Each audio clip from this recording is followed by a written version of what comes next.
آج اگر ہم اپنے معاشرے میں دیکھیں تو ہمارے معاشرے کے اندر بہت سارے شعبوں کے اندر بہت افسوس کے ساتھ کہنا پڑتا ہے کہ حیا نکلتی جا رہی ہے. ہمارے خاندانی سسٹم سے، فیملی سسٹم سے، ہمارے معاشرے سے، ہمارے گلی کوچوں سے، ہماری معاشرت سے، ہماری زندگیوں سے یہ چیز رخصت ہوتی جا رہی ہے. علامہ ابن القیم رحمہ اللہ نے فرمایا کہ حیا یہ انسان کا خاصہ ہے. جب انسان سے حیا نکل جاتی ہے تو اس میں اور جانور میں کوئی فرق نہیں رہتا، اس لیے کہ جانور میں بھی گوشت، چربی، خون، کھال اور ہڈیوں کا مجموعہ ہے، اور یہ انسان بھی انہی چیزوں کا مجموعہ رہ جاتا ہے. اصل جو چیز اس کو جدا کرتی ہے وہ یہ حیا ہے. جب انسان کے اندر حیا نہ رہے تو پھر وہ انہی کے ساتھ جا کر مل جاتا ہے.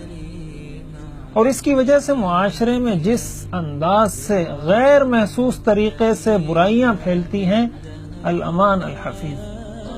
ہمارے ہاں اگر آپ دیکھیں کاروباری ادارے، کمپنیاں جب اپنی کسی پروڈکٹ کا اشتہار دیتی ہیں، اپنی مصنوعات کی اشتہار کے لیے سائن بورڈ، ہوڈنگز لگاتی ہیں، تو اس میں اشتہار سے زیادہ، اپنی پروڈکٹس کے اشتہار سے زیادہ بے حیائی کا اشتہار ہوتا ہے. یعنی اپنی پروڈکٹ کا اشتہار کم اور بے حیائی کا اشتہار زیادہ ہوتا ہے.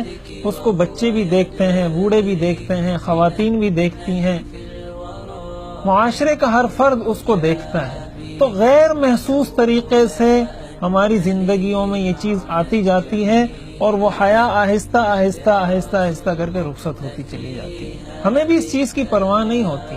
ہمیں کنزیومر رائٹس کا استعمال کرتے ہوئے ہم یا تو ایسی پروڈکٹس کا بائیکاٹ کریں، ہم ان کو استعمال ہی نہ کریں، یا مؤثر طریقے سے، آفیشلی طریقے سے ہم ان کو اپنا مؤثر احتجاج ریکارڈ کروائیں کہ ہم ایسی پروڈکٹس استعمال نہیں کریں گے جس کی تشہیر کے اندر بے حیائی کی گئی ہو. آپ اگر اس کو یہ سمجھتے ہیں کہ اس کی وجہ سے آپ کی پروڈکٹ زیادہ بکے گی یا بہت زیادہ اس کی تشہیر ہو جائے گی، یا آپ اس کو کوئی ڈیزائننگ کا یا آپ اس کو گرافکس کا کوئی کمال سمجھتے ہیں، تو یہ بات بھی غلط ہے.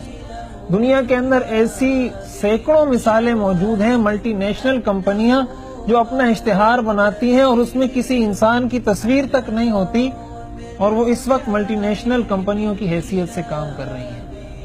اصل کمال اور فن تو یہ ہے کہ آپ اپنا فن دکھائیں، اس کے ذریعے آپ کوئی ایسا کریٹو آئیڈیا، کوئی ایسی چیز دکھائیں کہ دیکھنے والا خود متوجہ ہو کر آپ کی پروڈکٹ کو دیکھے، اس کو خریدے اور اس کو پرکھے. یہ کیا ضروری ہے کہ ہم نے اپنا پروڈکٹ، اپنا اگر کوئی چیز بیچنی ہے تو اس کے لیے ہم حیا کا جنازہ ہی نکال کر وہ چیز بیچیں. اور ظاہر ہے جب اس طریقے سے کوئی چیز بیچی جاتی ہے، اس طرح کی غیر شرعی اعمال کا ارتکاب کر کے، تو پھر اس میں بے برکتی ہوتی ہے. اسی بے برکتی کی وجہ سے پھر انسان پر مصیبتیں آتی ہیں، پریشانیاں آتی ہیں، مصائب آتے ہیں. اور جو استعمال کرنے والے ہیں، ظاہر ہے اگر وہ مجبور ہیں تو کسی نہ کسی درجے میں ان پر بھی اس چیز کا اثر تو ضرور ہوتا ہے. تو اس چیز کو ہمیں دیکھنا چاہیے کہ بحیثیت مسلم قوم ہمیں دوسری قوموں سے اپنا ایک الگ سٹیٹس، ایک الگ حیثیت، ایک الگ شخصیت بتانی چاہیے، منوانی چاہیے کہ ہم ایک مسلم قوم کی حیثیت سے اپنا ایک تشخص رکھتے ہیں. اور اس کو برقرار رکھنے کا یہی طریقہ ہے کہ ہم ایسی چیزوں سے اپنے آپ کو دور کریں.